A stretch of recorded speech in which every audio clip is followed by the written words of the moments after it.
वैध विवचनों का कथन करता है या जिसका वह सहारा प्राप्त करता है।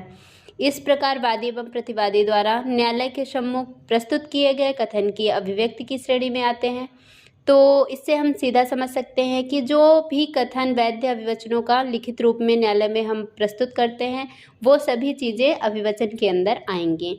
अभिवचनों में प्रस्तुत किए गए कथन लिखित होंगे। इन अभिवचनों को मुकदमों के पक्षकारों द्वारा न्यायालय में प्रस्तुत किया जाता है। बचाव की तरफ से प्रस्तुत किए गए कथन को भी अभिवचन कहेंगे।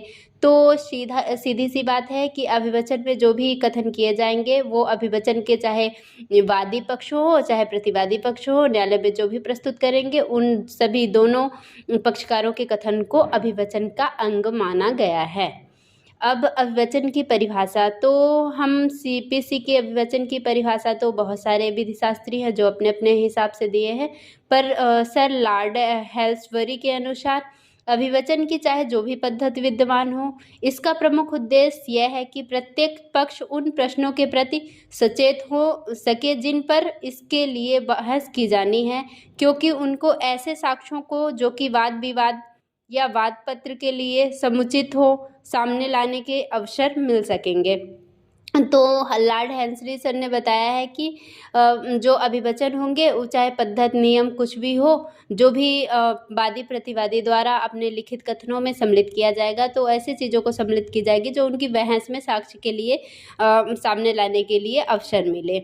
अभिवचन के नियम, तो व्यवहार प्रक्रिया संहिता के आदेश 6 के नियम 2 में अभिवचन के नियम को बताया गया है, जिसमें पहला है प्रत्येक अभिवचन के कथन का कथन किया जाना। दूसरा है कथन को साबित करने वाले साक्ष्य नहीं लिखने चाहिए।